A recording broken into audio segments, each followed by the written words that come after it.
City of Stevens Point Zoning Board of Appeals meeting, recorded March 7, 2023. Good evening. I would like to call to order the Zoning Board of Appeals. It's 6 o'clock p.m., March 7th. Could you do a roll call, please? Dockstader. Here. Day. Markham. Here. Odogba. Here. Tiffany. Here. Schrader. Here. And Mr. Klein. Mr. Klein, we'll note, is present. Don't believe we will need you, considering we've got one absent and one alternate present. But we will note that you emailed me a couple days back saying she was going to make it. So she'd be. Gracia is excused. Okay, seeing that we have enough for a quorum, we will proceed with a discussion and possible action on a request from Jacob Hanselsperger for an area variance to install an accessory structure within the required street setback on the property located at 3199 Dance Drive, parcel ID, just too long for me to read off. Take it away. Adam Logan. So just to clarify, this role is new to me, as I'm sure most of you recognize. Typically, I am not the one advising the board. I just, for the record here, I've had no conversations whatsoever with Mr. Kuhn about this case. My knowledge of it comes solely from reading the materials that you've seen. But in keeping with our practices we've used in the past, I think the most appropriate thing would be to have the applicant proceed to present their case. You can bring forward any type of evidence you want, bring forward any witnesses you want, make statements yourself. Obviously, this is a quasi-judicial process in the sense that it is a case with a legal standard, case brought forward by you, response from Mr. Kuhn. There are rules of evidence, so to speak, but they are a lot looser than what you'd have in a typical courtroom. So we're not going to be, entertaining a whole lot of objections to evidence or anything like that. I would basically just ask that you bring forward things that are relevant to the matter at hand and try to be succinct. And beyond that, it's pretty much open to the control of the board to determine the manner and method of the proceedings here. So with all that said, I can certainly address any questions, comments right now. Can I just make a request of the applicant? So as a zoning board, we have to focus on the 3 standards that are listed. Unnecessary hardship, the hardship is due to unique property limitations, and no harm to the public interest. So if you can frame your comments that way, that would help us, because that's how we have to decide it.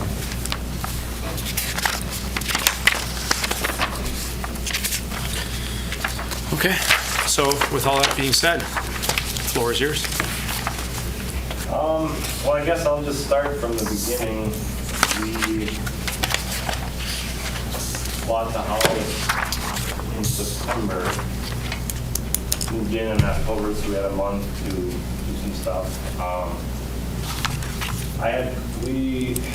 Midsummer, we first started dealing with buying the house, and we knew the garage was quite a bit smaller than our other garage, our present garage.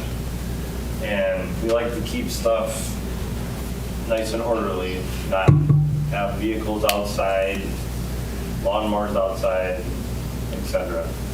So we knew we were going to have to buy another shed, accessory building. So I had called, and I don't know if I talked to Adam, I don't remember who I talked to, asking questions on the rules or whatever. And from my knowledge, that was a while ago. It was 3 feet on our north property line if the building was less than 15 feet tall. And then street sides were 25 feet off the edge of the blacktop. And 10 feet from the house. So 30 feet from, since we're on the water, 30 feet from the water. So, okay, so you got our numbers, so. Throughout the time, we ordered a shed, we put it in, I measured off the blacktop, 25 feet, and it was on an angle. So I moved it up, and I'm guessing right now about 30 to 31 feet off the edge of the blacktop. Well, come to find out, it was 25 feet from the right-of-way, not the blacktop. After somehow somebody called, or somehow the shed got noticed or whatever. I was not aware we needed a building permit at all. I was never told we weren't building anything, so we weren't trying to pull a fast one or anything. You know, I wanted to do the right thing. I guess it was just a miscommunication on the placement of it, for starters. So, and as far as moving it now,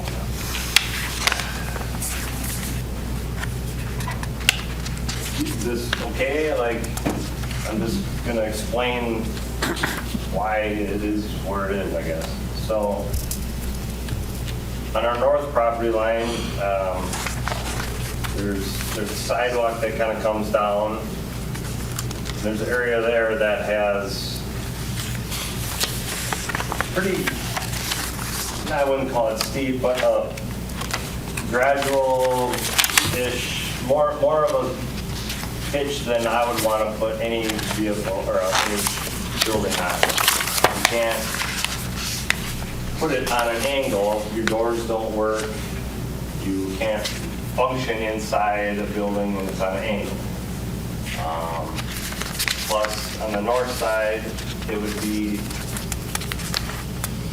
where the one door would be, it would be on top of one of our sidewalk. When you measure from the house 10 feet and just 3 feet or 8 feet, I don't know. Now it says it's 8 feet from the north side. And I was thought it was 3. So the north property line is not going to work for us.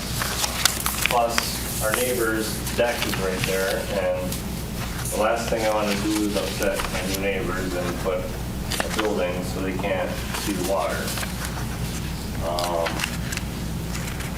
If we move it north, we have landscaping, sprinklers, trees. The trees are a little bit east, so if we move it north and So like where east. he's talking, this is the picture. So moving it north would be moving it directly straight this way. So technically, it's supposed to be in 15 feet. So if you look at the next picture, 15 feet in, this is our bedroom window.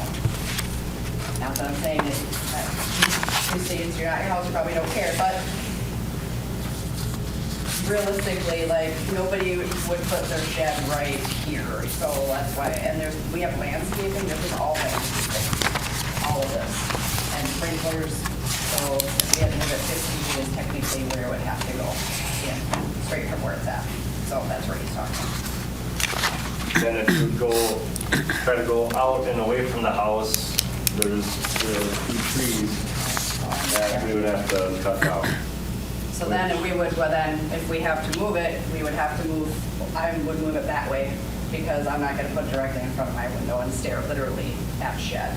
So we would move it this way, then we would chop down the trees that have been there for 55 years. Our house was built in 1967.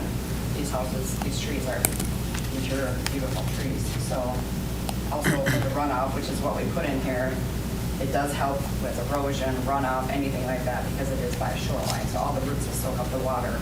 So these would have to go because we can't put them. This door would open up here, and this is huge because of the roots, because the tree is so big that this would have to both get cleared down, and then we would have no trees in our backyard whatsoever. So then that's where that would have to go. And beyond that, obviously we can't too because it's 30 feet, and that's where the slope comes in.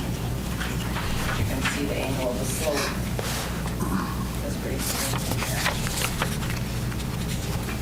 as far as the trees and the shoreline,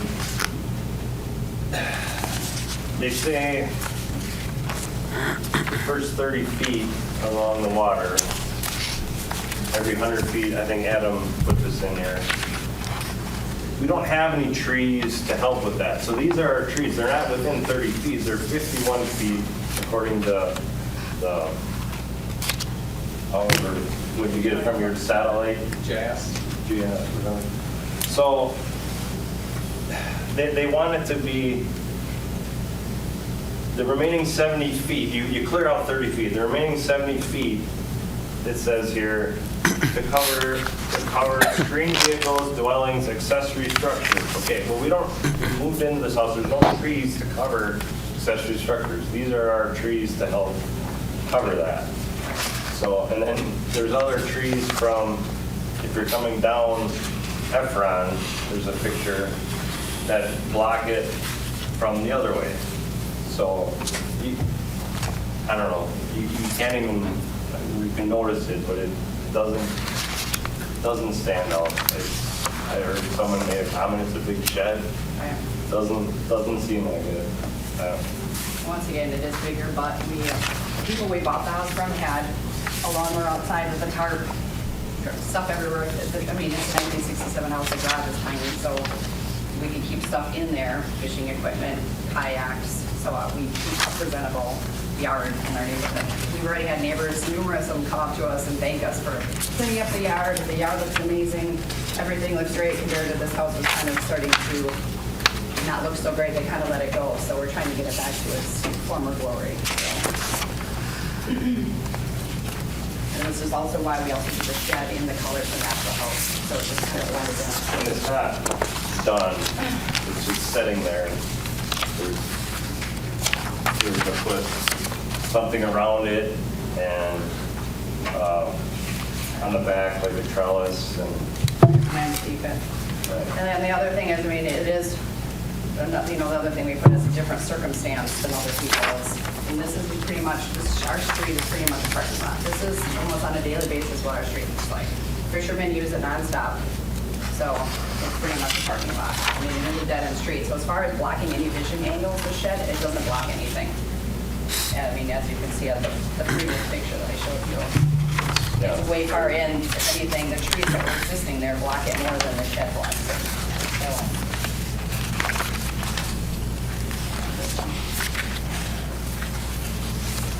that's just good use, helps us with privacy with the people. And it's, the average Joe would not think that that is a street. I understand technically it's a street, there is a driveway on the south side, but I guess that's why we're here, for maybe a variance, bend the rule, the exception of the rule a little bit. From my understanding, it's the only street in the city that goes into the water. So, and it's, I would say, more of a parking lot than a street. on the last page that I have, these are two on our exact street that have sheds that are even closer to the street than ours. I don't know, the rule got changed at some point, or they're grandfathered in, how they're existing, and ours is an issue where this one is literally on Heffron straight up, and that is the road right there. And it's, I don't know, 10 steps in. 10 steps, I stepped it on, same as ours. And then this is on the corner of Heffron and the next street up. Here's the road here, and that is also really close, both on the exact same street we live on. So they also have sheds that are definitely not within the setbacks.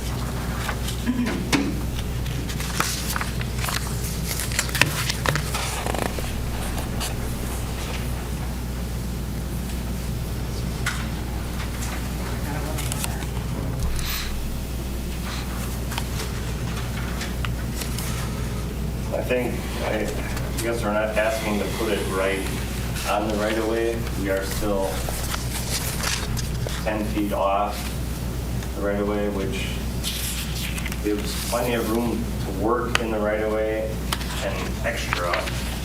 I can't imagine there's going to be any utility work going on in that right of way. There's no houses to the sidewalks can be put in. I can't imagine any work being done in that right of way where the shed would affect it at all. And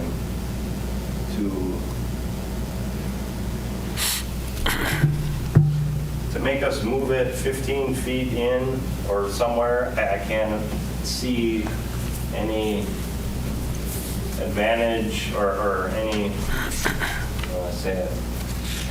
any difference in, besides the rules for the city, you know.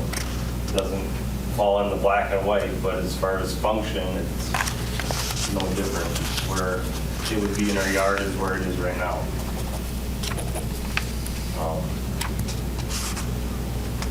Yeah,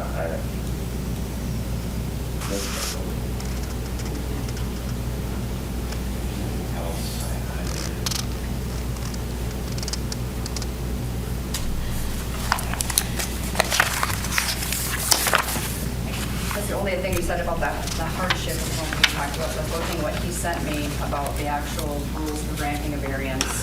You know, number 3 is no harm to public interest. And one of them is protecting water quality, protecting fish and wildlife habitat, maintaining natural scenic beauty. Well, I feel like if we have to move the shed and top the tree, that's completely getting rid of it. It's not going to improve the water quality. You're not protecting the wildlife habitat. We have tons of birds in that tree. We have squirrels in that tree. And then it's also not doing the natural scenic beauty because it's going to be wild and we won't have a single tree back there. There's no shade for anything. And so that's why I put that in there at the very bottom, that it would, or not one part, that it would actually harm public interest because we are not protecting the natural beauty because we will have to chop it down a tree. So, which we do not want to do.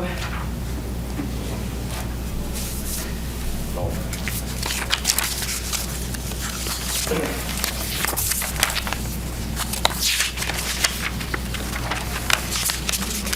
guys have any questions on any of the pictures that we? Is the shed, it was pre-built, I imagine, dropped right there, so it's on skids, you have no footings, you didn't call Digger's Hotline, you haven't dug anything,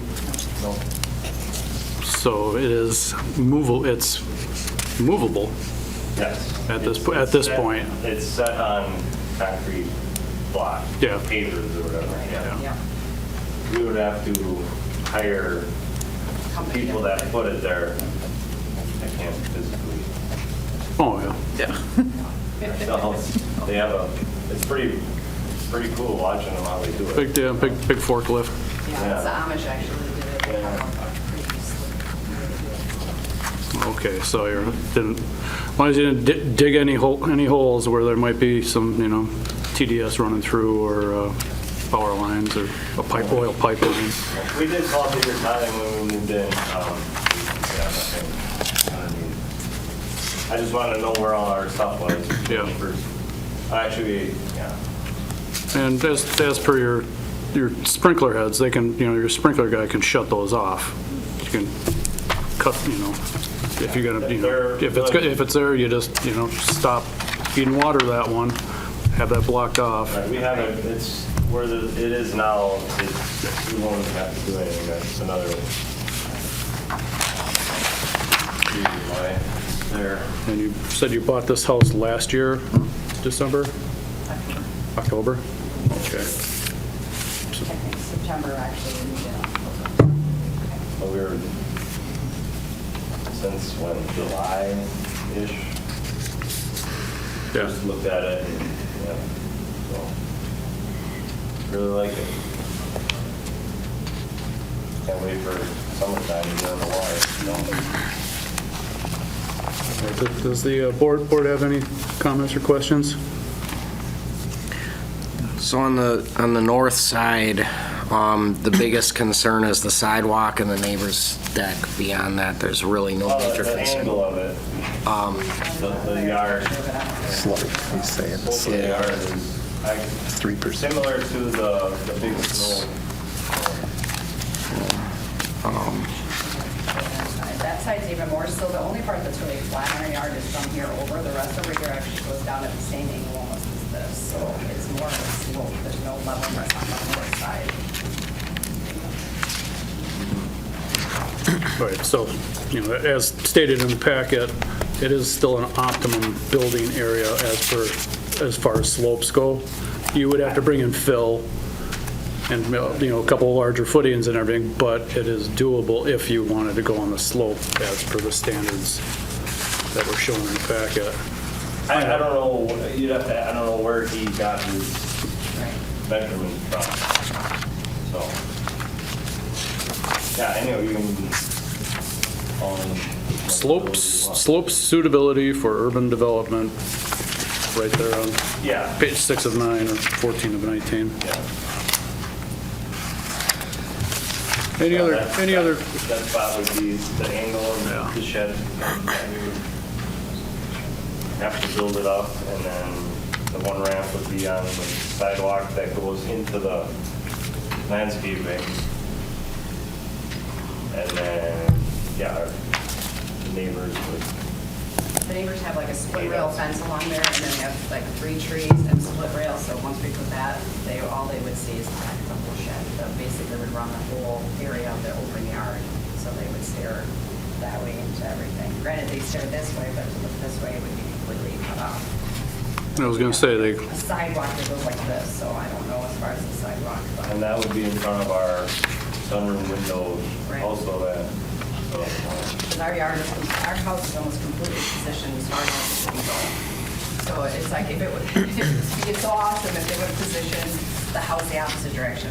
But either in the middle, or, I mean, you can tell on what Adam sent us, how it is positioned. They would put it in the middle of the property, or even house it towards the south, then we could put it on that side because it could be close and they wouldn't have an issue. So basically, the only yard that we have left is on the south side, which is the street side. But our house is so close to that side, there's, or you can kind of see the sidewalk on this picture, but there is not much room over on that side. And it basically blocks the whole view of everything from that side of the house.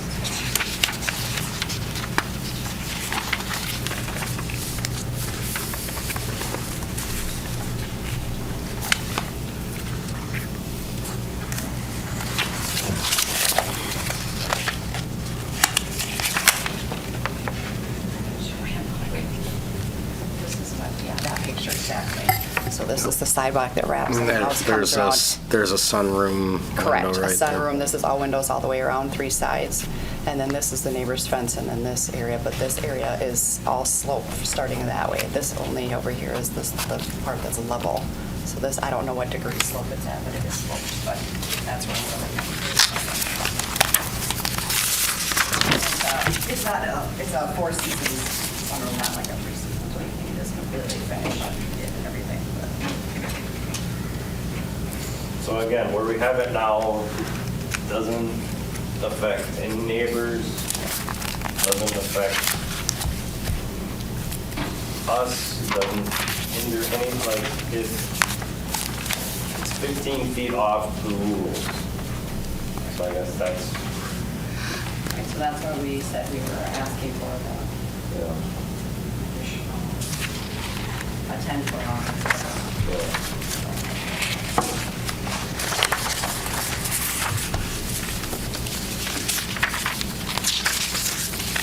okay. You guys done? Okay, pretty- So, yeah. Cut and dried. Any more questions, board? No. No. Do you have any? Mr. Kuhn, would you like to present your case? Sure.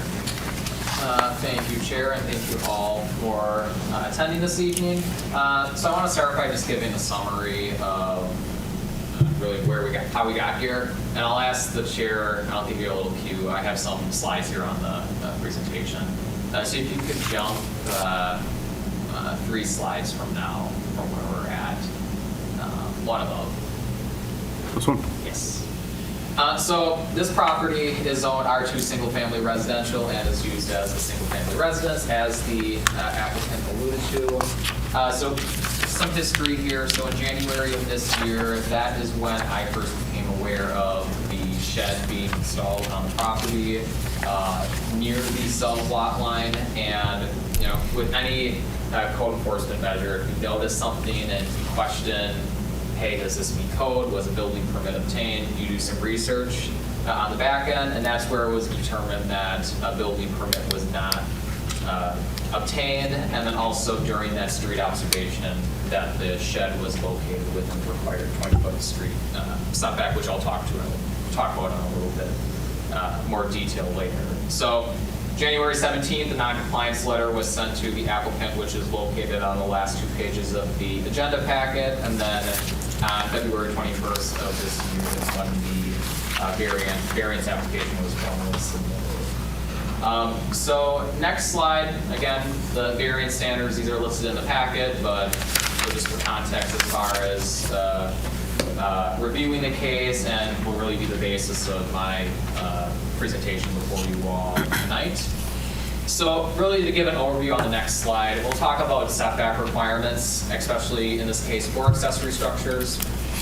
Now for every zoning district here in the city, there are unique setback restrictions for any structure.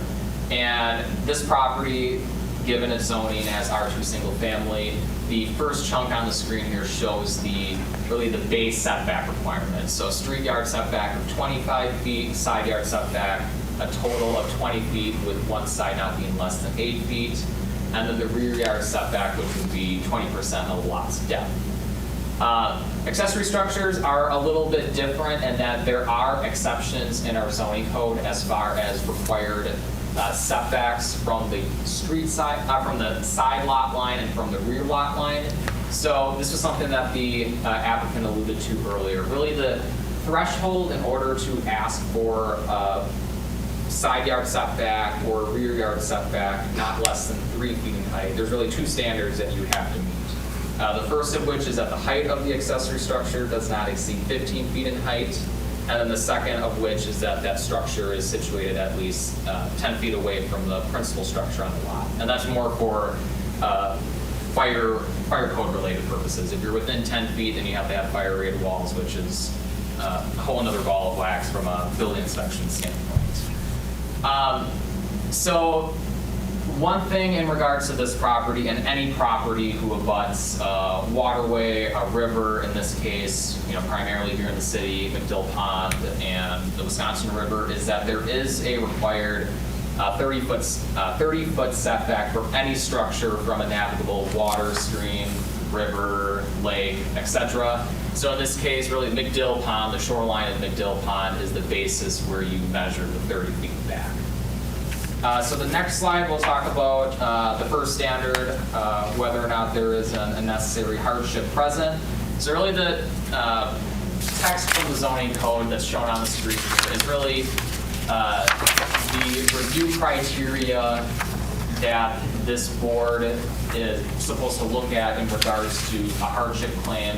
And there's specific standards or specific scenarios in which the Zoning Board of Appeals should not grant a variance request. One of them being is that, the last one that's highlighted, quote, shall not grant a variance for a self-created hardship. Essentially, the facts of the matter here is that the shed, and I know this might sound trivial, but the shed being installed without a building permit first being obtained, that would really be the grounds for it being self-created, and that the shed is already placed on the property and the exact location where the requested variance from setback requirements are being asked for tonight. The second item that I wanted to talk about. He has a question. Jacob. If we would have gotten a building permit, we would have been here earlier. The same. We would have done this We were doing the anyways. same thing, but Because we want we to put were it there. never Nice. and asked for a variance. Right. So I don't think that we got switched the order, I guess. Yeah, you got the cart before the horse. Right, because of the miscommunication with the right-of-way street 25 feet, so, but, Understandable. okay. Okay, then on the next slide share, second topic that I wanted to discuss in regards to the first standard is, and the next slide. You'll see just the overview of the property here. So the area that's shaded in that dark blue is essentially the developable area. This is taking into account the 25-foot setback along from the south lot line, the 30-foot setback off of the water's edge, the 8-foot setback off of the north lot line, and then really the far western extent being the house itself. Now, note there are the exceptions for the setbacks from the north lot line, given the height and given the setback from that primary structure. So it's hard to see on the screen here, and even to a lesser extent in the agenda packet too, but there are the contour lines that's shown on the map that denotes really the steepness of grade on the property itself. And I'll note that this image was taken from Portage County GIS, publicly available website that's offered through the county. So you can see really the lines, the contour lines are more close, they're more compact, right along the water's edge, which is natural for any water body. Now, what's important to note in the context of the developable area, vis-a-vis 30 feet off of the water's edge, is that the difference in height, the difference in grade that is approximately 3 feet. So the calculation in the report presents a slope of approximately 3.85%, which on the next slide, this is something that the chair alluded to earlier. Can I ask a question? Yeah, go ahead. Adam, Ms. Markham. can we go back to the last slide? Yeah. On the north side, is that showing a 3-foot setback or an 8-foot setback 8-foot setback. for that developable area? Okay. Correct. So, 3.85%, that's a number. What does that mean?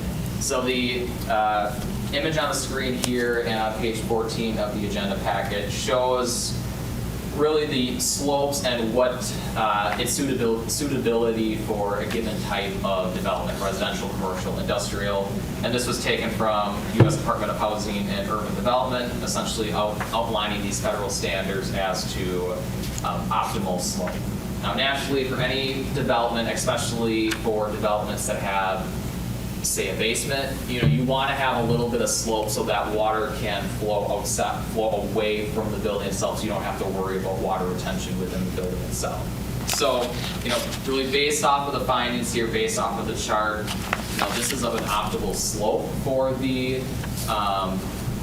for an accessory structure, and if a little bit of fill would be needed to level it out for its placement, that would be customary for really a lot of developments that you see here in the city and elsewhere in the region.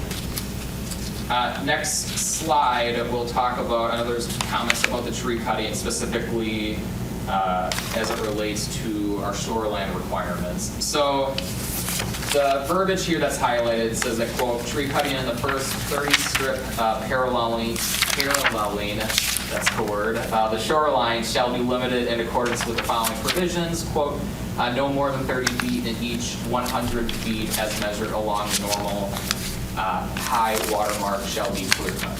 So what this means that if we could actually go back 2 slides, Chair, just to the aerial view of the property. So really that verbiage about tree cutting in the first 30-foot strip, that would be from the ordinary high water mark, the edge of the water, measuring back 30 feet, measuring to the west. So that 30-foot segment running north-south, for every 100 feet of land measuring north-south, no more than 30 feet of that shall be clear cut. And as you all know, that's more for erosion control measures, making sure that you're not obviously going to have rapid sediment that's going to be flowing into any adjacent water body.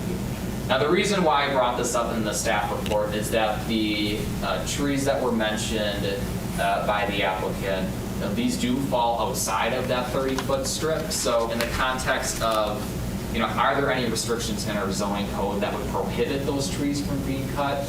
No, there's not. There wouldn't be any restrictions in that regard. So really the basis of that first standard, is there a hardship that's being claimed?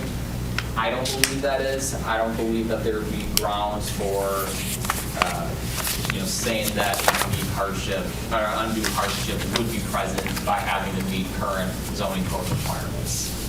So the next standard, is there a unique property limitation here with regards to this request. So this staff report goes in detail about really the setback requirements, again, for the R2 zoning district and how the principal structure here on the property meets those setback requirements.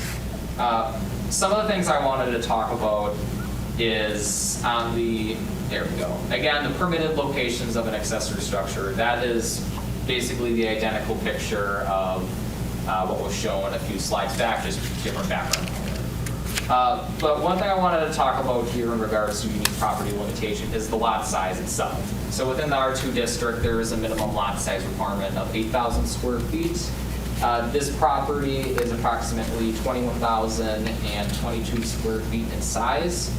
Now, naturally, and this, thankfully was good urban planning back in the day, is knowing that when this area of land was being subdivided out, thankfully, our city planners at the time realized that there's more setback requirements off of water bodies. So naturally, there should be a larger lot size that's provided for each single family lot in order to compensate for that.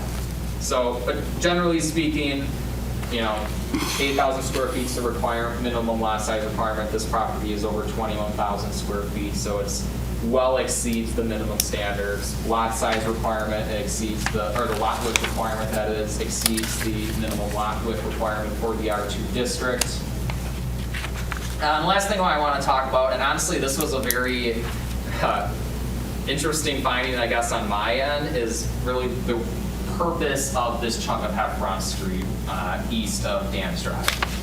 Now, duly noted, when I first received the variance application, I thought that it was just a boat landing and that's it. Doing a little bit of research after, in preparation for this meeting, there's a reason why this chunk of street is designated as a street right of way, and that's for that property that's highlighted here on the screen. So there's this code provision that's shown on the screen that essentially says that every building here in the city has to have that lot where that building is located has to have a direct access point to a public street. If, say, our Public Works Department would come along and say, I want to vacate this street, I want this chunk of Heffron Street, I want to get rid of it, technically that would not be in compliance with our zoning code because that property that's highlighted on the screen would not have any means of access out of their property onto neighboring public infrastructure. So even though it's used as a boat launch, it's also designated for a street as well, in large part for access for this given property.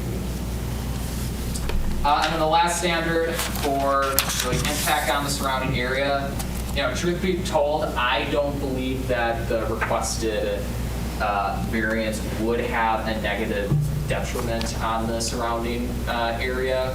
As the applicant mentioned, you have McDill Pond to the east, you have really it abutting one single family or one residence directly to its north on the opposite end of where the proposed structure would be located. Where the structure is located or is proposed to be located, it wouldn't have any interference as far as visibility, navigability for the use of the boat launch. So, all in all, I believe that this third standard would be met by the applicant as part of their request. So just to summarize, really the reason why I recommended denial in this report is really for the first two standards, in my opinion, would not be met. One, that a necessary hardship is not present, and then two, that the hardship is being claimed is not due to physical limitations of the property, but rather is due to circumstances of the applicant. So I'll leave it out there at here, and I'll be happy to take any questions you may have. I have a question. If a building permit had been applied for, during that process, wouldn't they be required to show where the structure was going to be placed? Correct. For any, using accessory structures as an example, there's the permit application that an applicant would have to fill out, but then what also happens is our admin staff, they print up an aerial view of the property, like some of the images that's shown on the screen here. And then essentially we asked an applicant, hey, draw where this proposed structure will be locating, and if it is close to any lot line, that's where I would have the conversation with them to say, okay, I see it's close to this lot line, how much setback specifically are you proposing, just to ensure that you're 25 feet off or 3 feet off the lot line, given the situation. Thanks. Is that typically done as an on-site eventually if it's close, Adam? So any permit that is issued for an accessory structure does require a final inspection after the work is complete. So even if the structure is proposed right at that setback line, or if it's a lot farther away than that, there's still that required inspection that I would have to go out on site and verify. Do you know when did in relation to the other sheds on the same street there, when did the setback rulings change? Honestly, many years ago. Okay. Yeah, I don't know specifically when these sheds were installed. Okay. My hunch is that these were installed prior to these setback restrictions coming in, the current setback restrictions coming into play, that essentially they would be grandfathered in. Well, they installed them when they picked them up at Menards and then moved them next to their house and put their garden shed up. Yeah. We're not talking a shed mahal like this, like Jacob has, Yeah. Yeah. That one is, but it's still, it's that one the. picture, actually, there's two that are probably Oh, yeah. not within 25, and then the other one is 10 by. Like this one's actually at 2, they doubled them up. And this one is fairly new, because it's And a this is a plastic lift one. station too from the city, so Yeah. all that one. Right. And the street above that, I don't know, 10 by 16, I guess, would be, I'm guessing the other one. Is it okay to ask him how much that's sunk into this thing? And the other shed. Oh, sorry.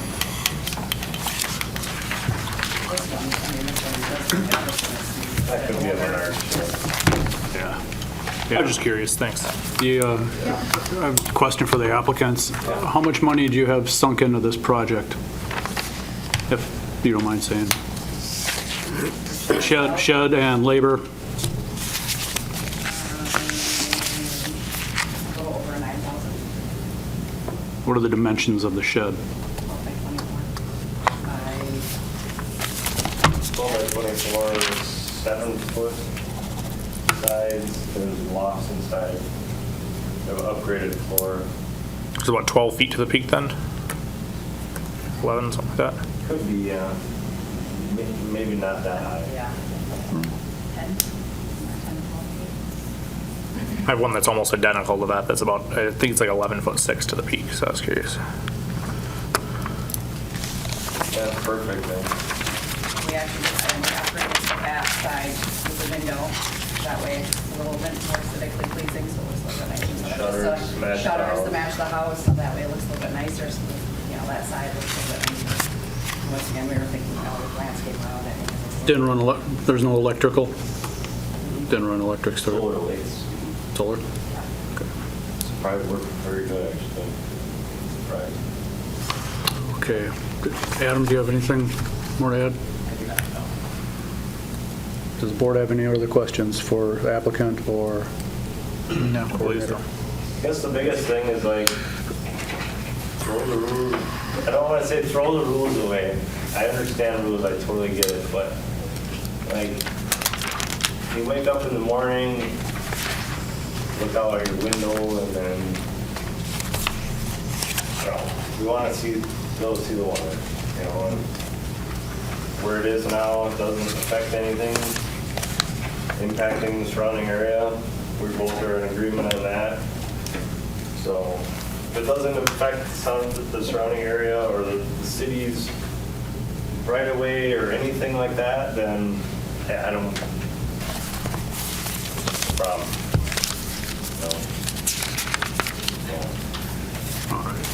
Okay, thank you. If you have nothing else, we're going to move this into closed session so we can discuss this in private. You guys, everybody here, except for the board, will be asked to leave the room. until we come back into open session. I have a motion to go into closed session. All motion. Motion made by Chris, I'll second. seconded by Tom. All in favor, say aye. Aye. Would ask for a roll call on that one. Okay, well, roll call for going into, kind of a roll call? For a closed session, yes. closed Doc session. Stater? Aye. Days excused. Markham? No. Dogba? Aye. Tiffany? Aye. Schrader? Aye. Klein? Aye. Okay, we are moving into closed session at 6:45. Okay, welcome back, everybody. The board has come up with a decision and voted to return into open session for the Zoning Board of Appeals at 7:07. And Lynn, would you like to come up with our decision? Yep. So a zoning board of appeals can only grant a variance if the applicant meets all three standards that were laid out. So the first one is unnecessary hardship. And when we go to the ordinance, which comes from state law, it says you have hardship for an area variance if strict compliance of the zoning ordinance would unreasonably prevent the property owner from using the property for a permitted purpose. So your permitted purpose is residential use of the property, and you have residential use of the property either way, with or without a storage shed. So it doesn't meet that one. The other possibility for unnecessary hardship is if complying with the ordinance would be unnecessarily burdensome. And given the area that is buildable, that currently doesn't have buildings on it, I view that you have other locations where the storage shed can go. The second is the hardship has to be due to unique property limitations. And again, there's this 5,500 square feet of buildable area. I understand it may not be where you want to put the storage shed, but it is buildable area there. In terms of the third standard, no harm to the public interest, I would agree that I think that one is probably met. But given that 2 out of 3 are not met, we're not allowed to grant the variance, because all 3 have to be met. Do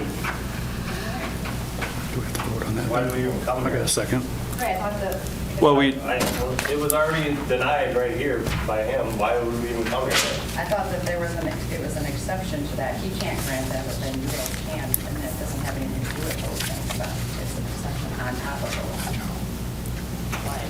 those. The only way the zoning board can grant a variance is if we find that there's evidence that all 3 standards are met.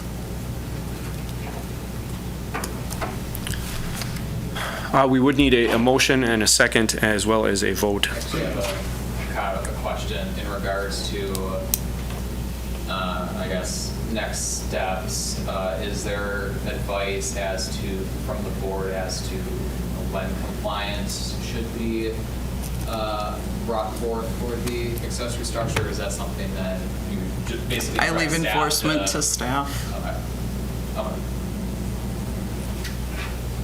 Yeah, so we'll give you enough months. You're going to have to go back through the permitting process. I still believe we need a motion and a second Okay. to vote on this. Linda's made a motion to deny. I will second. All in favor, say aye. Aye. Aye. Motion carries. So, sorry, people, your request for a variance has been denied, but you do have other avenues that you have to go back through. So We can also appeal this, correct? this is, You can appeal. and then we will direct staff to write up the non-compliance issue and compliant, how soon they need to do it, whether it's 2 or 3 months. Probably better to get the ball rolling while the ground's still kind of froze. Yeah. All right, Thank you for your time.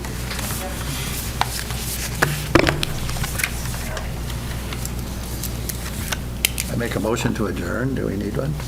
Yeah. I'll second that motion. Fine, you don't get to say anything. Second that Motion made by Schrader to adjourn, seconded by Odagba. All in favor, say aye. Aye. And we are closed down the Zoning Board of Appeals at 7:11. A video of this meeting is available for viewing on the city's website, stevenspoint.com/videos.